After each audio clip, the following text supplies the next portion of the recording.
Yo, what's up? So today I want to make a video about my T2 one staff DPS masteries that I'm going to use when Talandre is going to launch.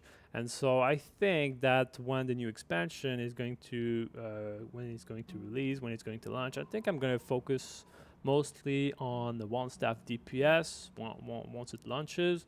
And so here I simply want to make a video about the masteries that I'm going to choose and things like that, because that's a question that I've been asked a lot and people want to know what I think about it, and so that's why I'm making this video right here. And so I have a lot of builds about PvP and also healing, but I'm mostly going to focus on one staff DPS masteries.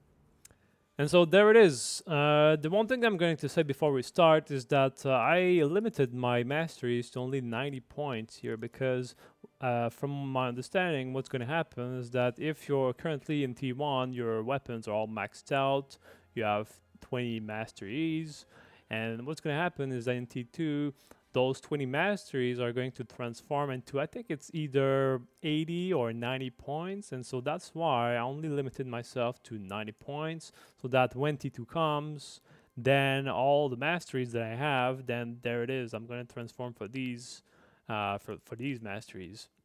And so obviously later on you're going to unlock more mastery points, but I'm going to figure out later on what I'm going to do with them. And another thing that I'm going to say too is that usually what I try to do when I do my masteries is that I try to prioritize the points here that are between branches, because I feel like they're much more valuable. Because what you can do when you invest in these points in the middle is that you're able to get more of those bonuses, more of these passive abilities. And so because of that, I try to prioritize them, because what you can do is that you can invest in one side and then you can invest in another side, and that allows you to get both passive abilities. And so I don't know if it's the best way to go about it, but I just feel like it's the best because I'm getting more passives. So that's how I feel about it. But maybe sometimes I would simply invest in one side. So that's just one thing that I was doing here. Okay. So let's go and talk about. Let's start with my DPS build, my one staff DPS build, and here at the branches, I decided to go with the attack branch and also with the tactic branch. And so because of that, I'm investing in these middle here, in the middle here. So first of all, I'm getting that magic chance. I'm getting that buff duration from this. And then I'm going down here with the max mana, because the max mana I think is going to be very valuable in T2 for my reasons. So I'm going to talk about it later. And so that allows me to get the Forbidden Pack, which basically increases your skill damage boost by 75%, but it also decreases your mana cost efficiency by 5%. And so I think that's going to be really good here, because Forbidden Sanctuary, which is one of the passive on the staff, is one of those things that's a very no-brainer for me. In all my builds, I always have it, Forbidden Sanctuary, and so I just think that's really good. And so the fact that it's improving this passive, I just find it very valuable. The thing here is that it also decreases your mana cost efficiency, but I think in T2, I don't think mana cost efficiency is going to be a really big issue, because you're going to get some mana cost efficiency from your gear and things like that. And so I don't think that's going to be a big issue, but I think that I'm going to use this one here. And then another thing that I'm using here is that I'm going for the heavy attack here. I just think that heavy attack is probably one of the best stat that you can have. But you can also go for the max damage here. I think max damage here could also be valuable. But I'm going for that heavy attack here. And here I also have mana ball explosion that is unlocked, but again, I unlocked it, but I don't think I'm gonna be playing with it. And the reason for that is because instead of stacking mana regen, because right now in T1 to maximize my damage, I'm stacking mana regen because of the mana ball eruption. that like mana regen basically increases your damage with mana ball eruption. But in T2, I don't think I'm gonna be playing with it. So I have it unlocked, but I don't think I'm gonna be playing with it. So basically, what it does is that the mana ball eruption is going to do an AOE on the target from now on, and so that can be good. But since I don't think I'm going to be stacking mana regen, and I don't even think I'm going to be playing with it, I don't think that's going to be very valuable. And one thing here is that there's also the Fury Asceticism here that looks kind of interesting too. Asceticism is going to do some AOEs, so every second that's gonna send some fireball or something to 5 random targets. And so here I think this can be good again for AoEs when there's a lot of mobs. But my problem here with Fury Asceticism is that I'm not sure what they mean by within 5 meters. Is it like only 5 meters of myself? Is it the 5 meter of the target or whatever? Because if it's within 5 meters of myself, of my character, then that becomes a problem because I'm going to be playing with the Nether Overwatch set effect. And so here with the set effect, if there's no enemies within 5 meters, then I get more damage. And so if Fury Citizen is the 5 meters of myself, then it's kind of contradicting with this set effect here. And so hopefully it would be the 5 meter of the target, but again, it's kind of unclear. So we'll see how that goes. I went for the Forbidden Pack because I just like I don't know how good Fury Asceticism is going to be, and so for me, it's easier to judge what Forbidden Pack is doing. So for now, I'm choosing to go for the Forbidden Pack because it's easier for me to understand, and so that's simply what it is. But depending on how good it is, I might change for the Fury Asceticism here, and here I'm not going for the Mana Amp. You go for the Mana Amp because you want more health, and so not very valuable here. And so for the second tier here of the second circle here, again I'm going for the damage branch here. So I'm going for the max mana and attack speed. So I think this is really good, and it allows me to invest in both of the branches. And then here I'm going for the burning damage. And I think here this is very good. Here the burning damage is very good because mostly because in T2 I think damage over time is going to be very valuable, and that's going to be a lot of damage. And so the fact that you're able to have more damage on your burnings, I think that's going to be very good. You can also go for the magic damage boost. I think magic damage boost is good too, but I think I prefer boosting my damage over time. And so that's kind of what it is. And so because I invested in these 2 points, I have Master of Thunder unlocked.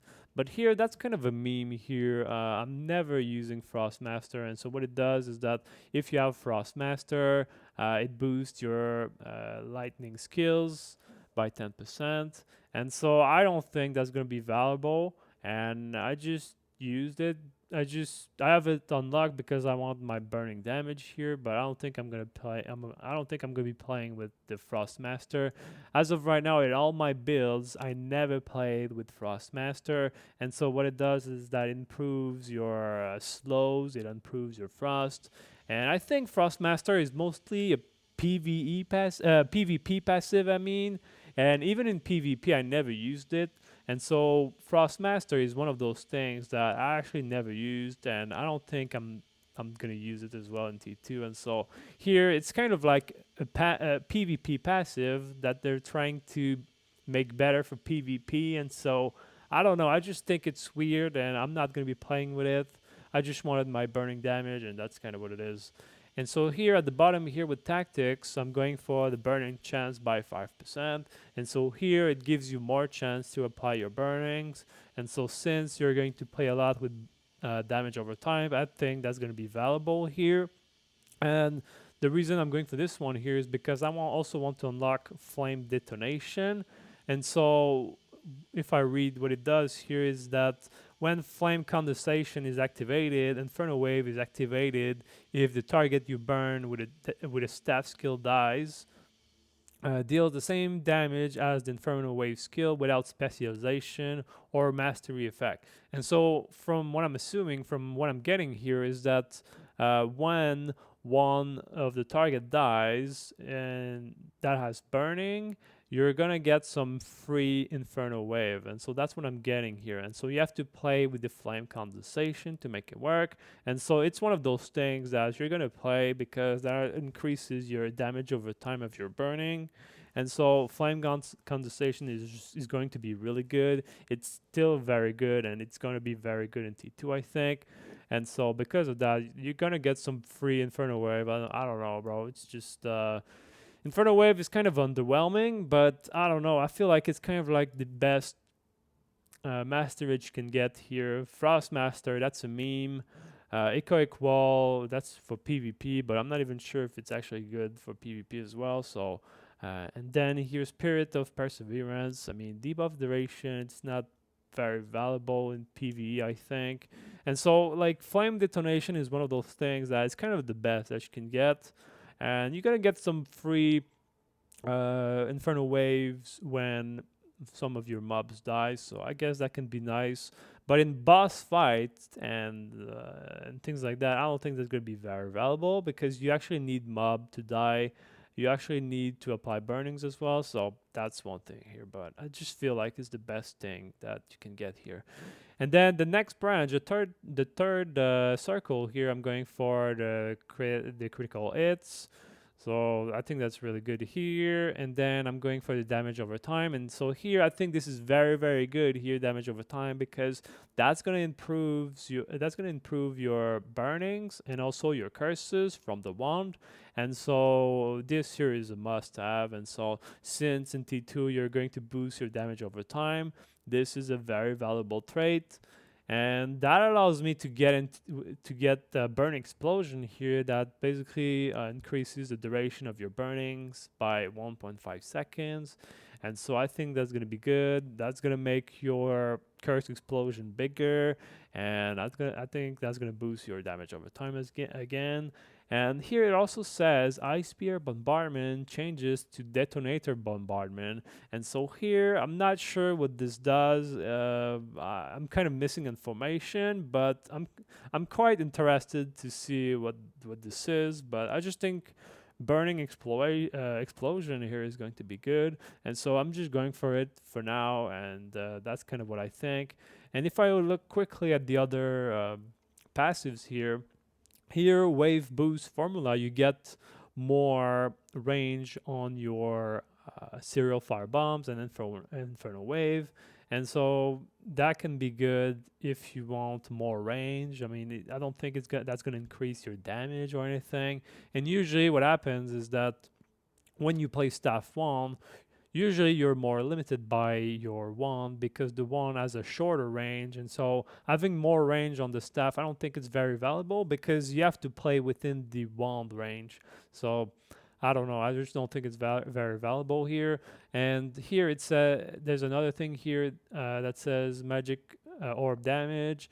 And basically what it does is that it improves your auto attack to have more AoE so that you can hit more targets. And I don't know, auto attack. I'm not interested in boosting my auto attacks. Maybe that's good, but I don't know. I'm not very interested by this. And here, Blessing of Mana that increases your health depending on where you are with your mana.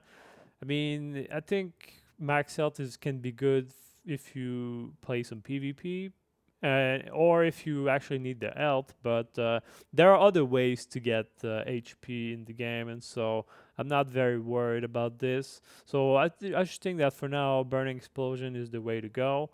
And I'm kind of curious about this Detonator Bombardment, so we'll see how that goes. And so now for the last mastery here, I'm going for Judge, because here what it does is that max damage is increased depending on your max mana. And so I think that in T2, you're going to be boosting and you're going to be stacking some max mana, and this is one of the reasons here. There are more reasons, but we're going to see that later. And so Judge, I think that's very interesting here if you want to play DPS. That's going to boost your damage. That's going to That's gonna be really good here. And if we look quickly at the other ones here, there's Mana Spring that increases your mana regen by 33% if your mana is below 30%. And so currently in T1, I don't really have mana issues. And one of the reasons is because I'm stacking a lot of mana regen. And so since in T2, we're going to have less mana regen, I think this could be valuable if you're actually needing mana and things like that. But I don't know. I just don't think it's very valuable enough. So we'll see how that goes. It's not really an issue as a DPS, but we never know in the future. Defenses, depending on your max mana, that's not improving your DPS. So I don't see this as a I don't even look at this as a DPS. And so here, Magma Ball, what it does is that it does some AOE's on your burning targets, and so I think it can be good if you're playing more AOE. But again, the thing is that Judge is also going to improve your single target and also your AOE, because max damage is something that is quite universal and very good everywhere, right? So I just think that Judge is more interesting here, but maybe the at some point maybe that's something that I'm going to unlock when I have more mastery points. We'll see how that goes, and that's kind of what I think about the staff here. And then if we look at the wand, and I think the wand is probably the most interesting here.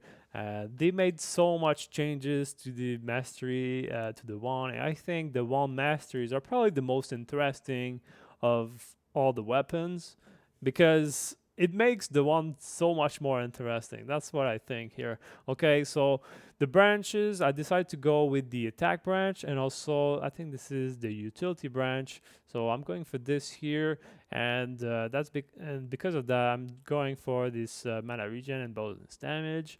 And here it's quite underwhelming here. Mana regen, I don't think it's that much valuable, and bonus damage, it's good on the crossbow, but not on the other weapons. That's how I feel. So I'm going for it because I want to go with the Selfless Fury.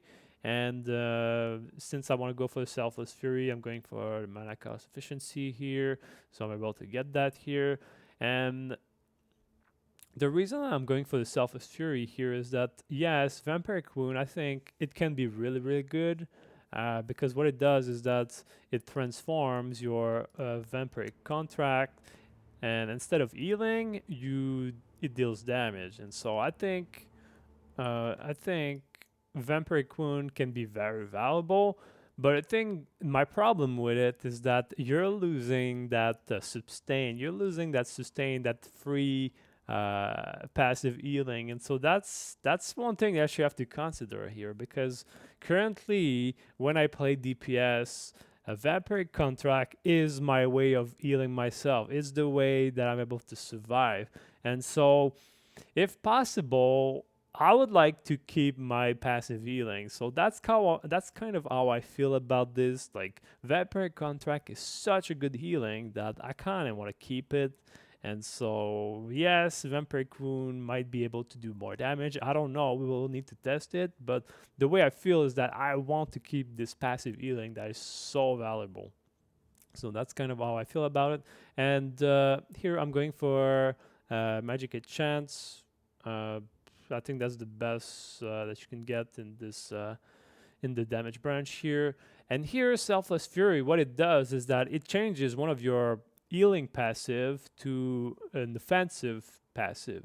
And so that's kind of how I feel about this. And so Selfless Soul right here, what it does is that it gives you some mana regen and also gives you some skill heal with a bunch of stacks. But now what it's doing is that it's transforming into something that boosts your damage instead. And so I think that can be very valuable too. The only thing here is that you kind of have to switch one of your current passive here. And so I think I would probably change it for Devotion and Emptiness, because like Devotion is Emptiness is one of those things that I'm kind of confused about it, because it has it has one effect during the day and then it has another effect during the night. But the thing is that the offensive effect, which is the skill damage over time, and curse skill cooldown uh, reduction is happening at night. It's only happening at night here, and so most of the game is happening during the day. And so if you're going to play DPS, like you would need to have the night all the time, if that makes sense. And so because of that, I don't think it's that much valuable when you play DPS. And so because of that, I think I would change this thing here for Selfless Soul, which is going to become more offensive. And so that's kind of how I feel about this. And so hopefully that's going to be good enough so that that makes it a good choice. Okay, so yeah, I want to keep my vampiric wound here. I want to keep my vampiric contract here. So yes, I can activate it technically, but I kind of want to keep it, if that makes sense. So that's kind of how I feel right now. Okay, so if we continue here, I'm going for the max mana and also the max damage. And so here, I think this is very good. It allows you to stack some max mana, which is going to be good. And you're going to get some more max damage. This is really, really good. And here, if I continue here, I'm getting more curse duration. And so here, from what I'm getting is that it's boosting your skill damage over time. That's boosting your curse duration. That also means that curse explosion is going to do more damage. So that's really, really good here.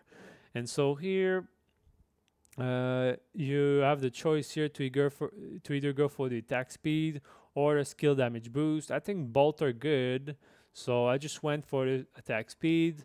The thing is that here you're losing that range defense, so skill damage boost. I think both are really good options. If you don't want that range defense reduction, then I think you can go for a skill damage boost. I think both options are really cool, but the most important thing that I want here is the noble punishment. And so here, this is one of those things that is very interesting as well, because it says here, when noble revival is activated, the total skill heal decreases by 30%, and base damage is boosted by 25%.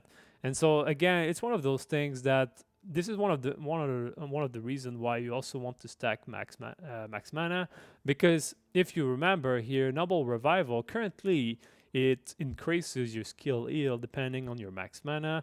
And so what it's going to do is that yes, it's going to increase your skill heal, but that's also going to increases your base damage. And so noble revival here is going to improve your damage, so when you have this mastery unlocked. And so that's going to be very valuable here. And so the only thing here is that you have to remember that you have to change another passive. And so I would probably remove mana ball eruption here. I don't think it's going to be that much valuable in T2, and so I would probably replace it for Noble Revival, which is going to improve my damage because of the max mana. And so in T2, I think that I'm going to be stacking max mana instead of mana regen, mostly because of Noble Punishment here and also because of Judge. And so by stacking some max mana, you're able to get more damage from both of these sources. And I think that's going to be more valuable than mana regen. And so that's kind of how I feel about this. And let's continue here. And here I'm going for the magic heavy attack. And I think here this is a very, very good trait here, because when you play staff 1, you're only using magic. And so the fact that you're able to boost your magic heavy attack by a lot, by 72, I think that's very good here. And you could also go for a skill damage boost with the buff duration.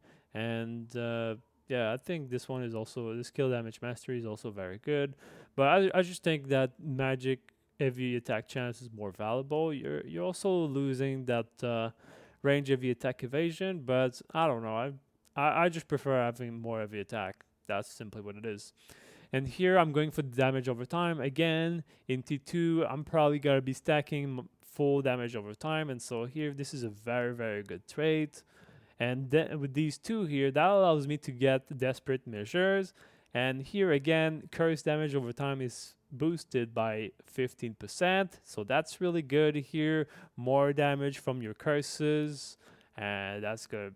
Again, that's gonna be good. So in T2, again, it's all about going to boost your damage over time. So you have to boost your burnings, you have to boost your curses, and so that's one way that you can do it. The only thing here is that you have to keep in mind that your healing is reduced. So that's one of the reasons why I think Vampiric Contract is going to be more valuable.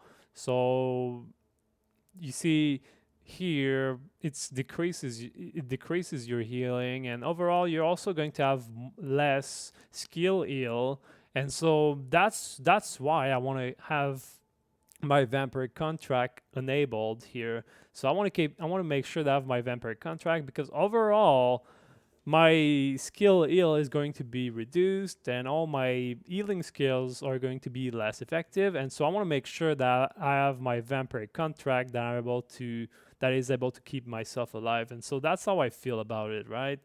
And so here again, for the last mastery here, the biggest mastery here, I think Abyssal Touch is by far the best if you're going DPS.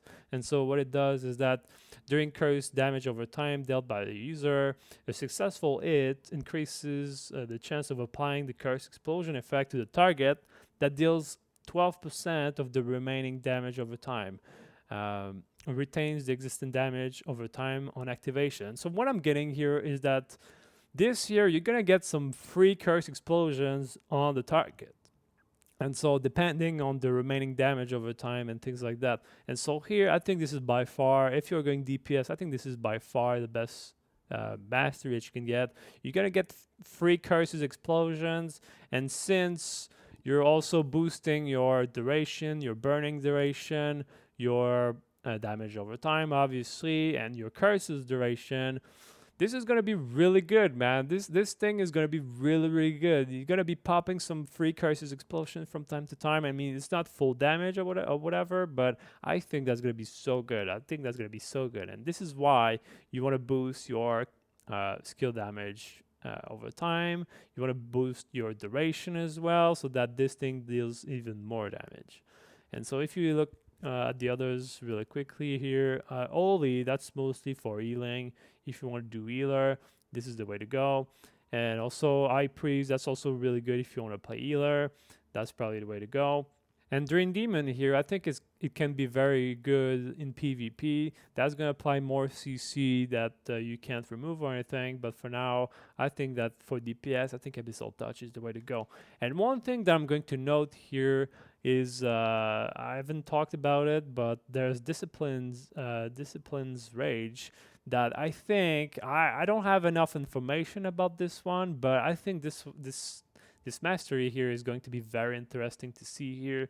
And so here what it's going to do is that it's going to change your healing abilities to offensive abilities, and so your swift healing is going to become what is it called? It's going to become corrupted obliteration, and so that's going to deal damage instead. Clay Salvation changes to Slothful Cage, and then Fountain of Life is also going to be obliterating Swamp. And so here, I that's one of those things that I'm very there's not much information right now about it, but I'm very curious and interested to see how that's going to be. And so for now I'm going for this, but I definitely want to see how this thing is working right here. So we'll see how it goes. I mean, I'm probably going to unlock it later on when I'm going to have more masteries, but I think that's going to be very interesting here. So those are my thoughts about Staff 1 DPS. And those are the masteries that I'm going to unlock at the beginning of the game. And so that's kind of what it is for this video. And I hope that this video was helpful to you. And see you in the next one. All right. Peace.